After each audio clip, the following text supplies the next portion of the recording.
अगर हम इस एल्कीन को HBr के साथ ट्रीट करते हैं एट नेगेटिव टेम्परेचर, एक केस में हम +80°C टेम्परेचर पर इसको ट्रीट कर रहे हैं, लेकिन दोनों का हम वन इक्विवेलेंट ले रहे हैं। वन इक्विवेलेंट का मीनिंग क्या होगा? इसके एक मॉलिक्यूल के लिए ये एक मॉलिक्यूल अवेलेबल है, तो यहां पर हमें प्रोडक्ट क्या मिलेगा? आपको ये ध्यान रखना है, नेगेटिव टेम्परेचर पर कोई कॉन्जुगेशन नहीं होता है, क्योंकि इतनी एनर्जी अवेलेबल नहीं होती है कि पाई इलेक्ट्रॉन डीलोकलाइज हो पाए। तो यहां पर एक ही पाई बॉन्ड ब्रेक होगा, या तो फिर ये या फिर ये।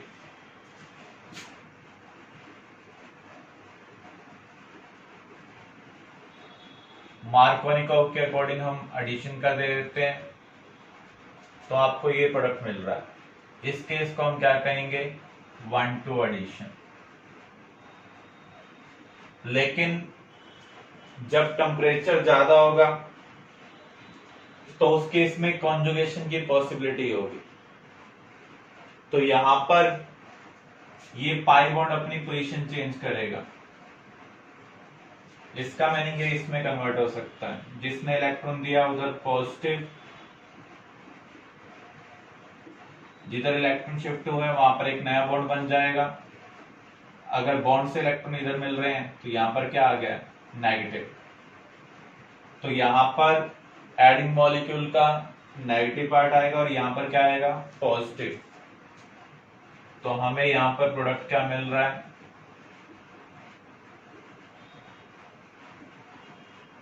ये, इसे हम कहेंगे 1-4 एडिशन। किसी भी रिएक्शन के अंदर अगर एक से ज्यादा प्रोडक्ट पॉसिबल हो तो प्रोडक्ट को हम दो कैटेगरी में डिवाइड करते हैं। एक तो काइनेटिक प्रोडक्ट, जो हमें जल्दी मिल जाए, जिसमें कम बॉन्ड ब्रेक करने पड़े,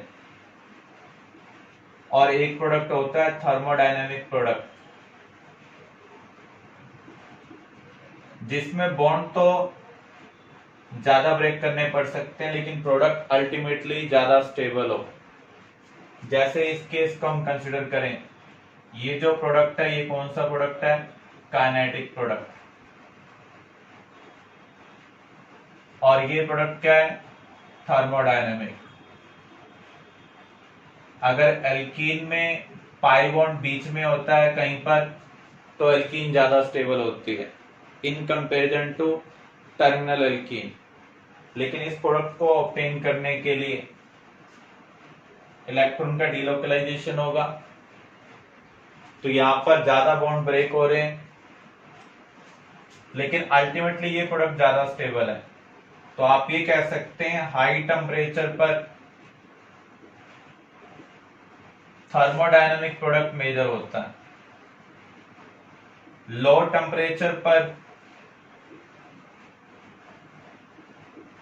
काइनेटिक प्रोडक्ट मेजर होगा, जिसके लिए आपको कम बॉन्ड ब्रेक करने पड़ेंगे, क्योंकि लो टेम्परेचर पर कम एनर्जी अवेलेबल होती है। तो एग्जाम में आपसे नॉर्मली ये टर्मिनोलॉजी नहीं पूछी जाएगी।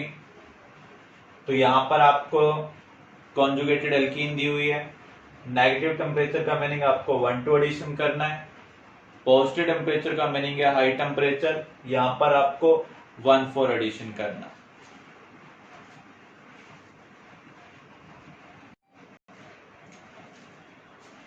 अगर किसी मॉलिक्यूल में ट्रिपल बॉन्ड और डबल बॉन्ड दोनों,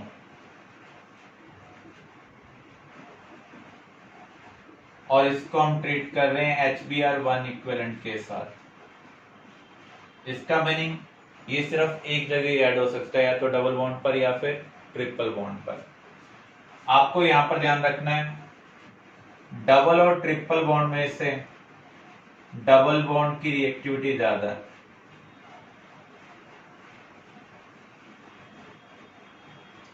इसका रीजन क्या है? इसका जो इलेक्ट्रॉन क्लाउड है वो अनसिमेट्रिकल है, जबकि ट्रिपल बॉन्ड का इलेक्ट्रॉन क्लाउड सिलेंड्रिकल सिमेट्रिकल है। तो जिसका इलेक्ट्रॉन क्लाउड सिमेट्रिकल होगा वहां पर अटैक होने के चांसेस कम होंगे। तो डबल बॉन्ड की रिएक्टिविटी ट्रिपल बॉन्ड से ज्यादा है, तो इसलिए अटैक कहां पर होगा, डबल बॉन्ड पर। यहां पर हम मार्कोनी को एडिशन कर देते हैं तो आपको ये प्रोडक्ट मिल रहा है। अगर कॉन्जुगेटेड एल्कीन है, आप ये कह सकते हैं अगर डबल और ट्रिपल बॉन्ड कॉन्जुगेशन में है,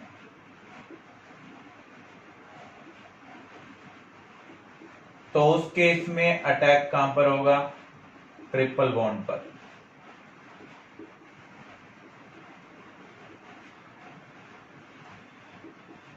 इसका रीजन क्या है, यहां पर जो प्रोडक्ट बनेगा वो ज्यादा स्टेबल होगा। Conjugated alkene non conjugated alkene से ज्यादा स्टेबल होती हैं।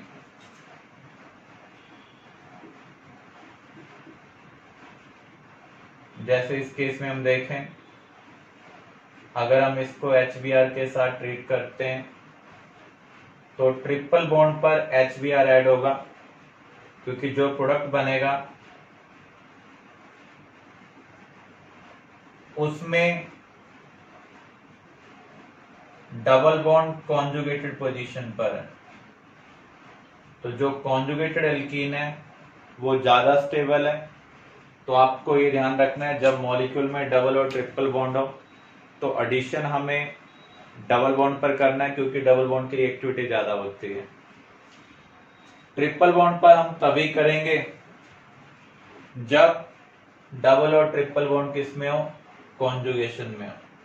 ऐसे केस में जो प्रोडक्ट आपको मिलेगा वो क्या होगा, conjugated alkene.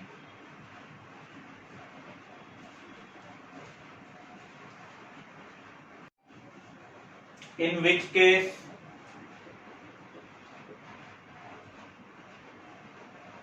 we get anti-Markovnikov product.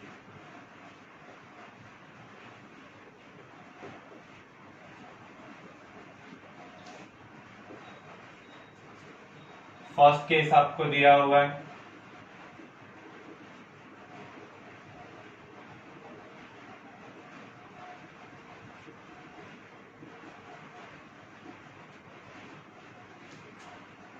जब हम ट्रीटमेंट किसके साथ कर रहे हैं, विद HCl।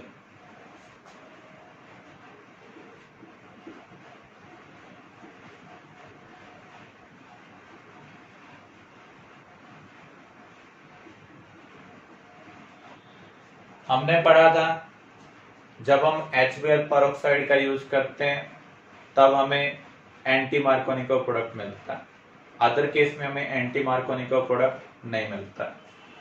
इस टाइप का क्वेश्चन आपसे कॉम्पिटिटिव एग्जाम में पूछा जा सकता है। बोर्ड एग्जाम में इस टाइप का क्वेश्चन नहीं आएगा।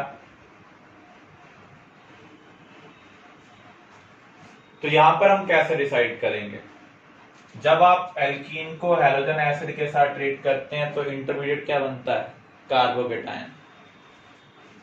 इस केस में कार्बोकेटायन कौन कौन से बन सकते हैं, एक तो प्राइमरी कार्बोकेटायन और एक सेकेंडरी कार्बोकेटायन। इन दोनों में ज्यादा स्टेबल कौन सा है, ये मोर स्टेबल है। इसका रीजन क्या है, देखो ऑक्सीजन कार्बन से मोर इलेक्ट्रोनेगेटिव होता है तो ये माइनस आई इफेक्ट शो करेगा। लेकिन अगर किसी मॉलिक्यूल में एक एटम के पास वैकेंट ऑर्बिटल हो, पॉजिटिव का मीनिंग क्या है, वैकेंट ऑर्बिटल, उसके नेबर वाले एटम के पास क्या हो, लोन पेयर, तो उस केस में बैक बॉन्डिंग होती है, ये अपना लोन पेयर इधर प्रोवाइड कर देगा। इस इफेक्ट को हम क्या बोलते हैं, plus M effect. Plus M effect की वजह से इस कार्बन का ऑक्टेट क्या हो रहा है, कंप्लीट हो रहा है। यहां पर जिस इंटरमीडिएट में सभी एटम का ऑक्टेट कंप्लीट होगा वो ज्यादा स्टेबल होगा। इस केस में ये प्लस आई शो कर रहा है लेकिन कार्बन के ऑक्टेट को कंप्लीट नहीं कर पा रहा है, तो ये लेस स्टेबल है। तो इसका मीनिंग Br के यहाँ पर अटैच होने के चांसेस ज्यादा होंगे। या हम HCl यूज कर रहे हैं तो Cl के यहाँ पर अटैच होने के चांसेस ज्यादा होंगे। तो अगर Cl बीच में कनेक्ट होगा तो वो मार्कोनिको प्रोडक्ट है, अगर साइड में कनेक्ट होगा तो एंटी मार्कोनिको प्रोडक्ट होगा। तो यहाँ पर मार्कोनिको मेजर है।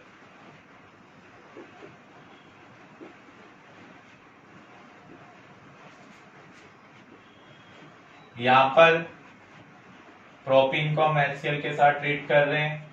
दो टाइप के कार्बोटाइन बनेंगे, primary and secondary. This is secondary carbocation and this one primary. पहले H+ ऐड होता है, बाद में Cl नेगेटिव। तो जब H+ ऐड होगा तो यहां भी पॉजिटिव आ सकता है, यहां पर भी आ सकता है। तो ये सेकेंडरी है, ये प्राइमरी है। तो यहां पर सेकेंडरी मोर स्टेबल है। ये मोर स्टेबल क्यों है? किसी कार्बोकेटाइन में जितनी ज्यादा अल्फा हाइड्रोजन होंगी उतनी ज्यादा कार्बोकेटाइन की स्टेबिलिटी होगी।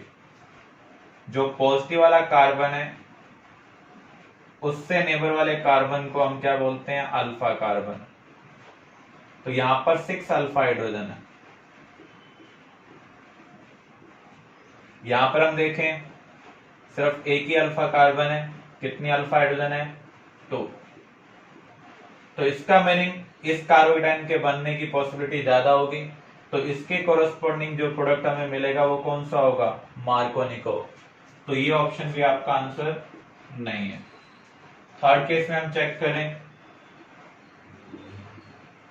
अगेन कार्बोकेटाइन दो टाइप के बन सकते हैं, एक ये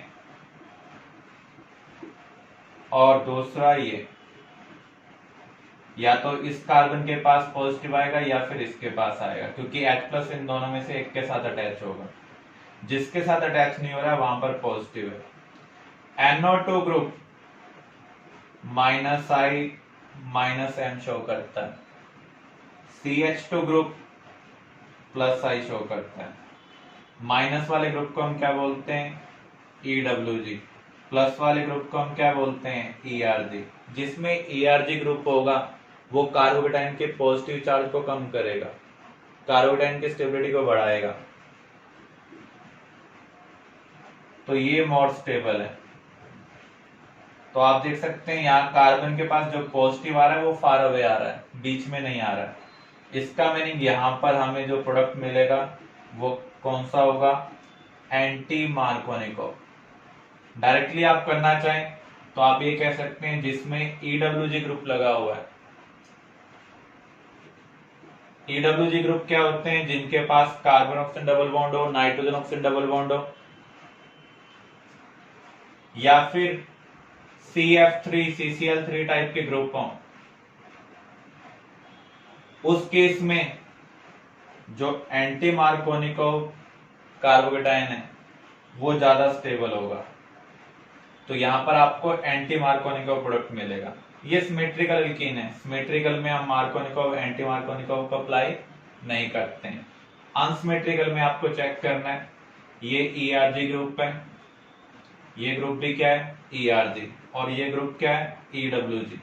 इसलिए यहां पर हमें एंटी मार्कोनिको मेजर प्रोडक्ट मिलता है। क्लियर?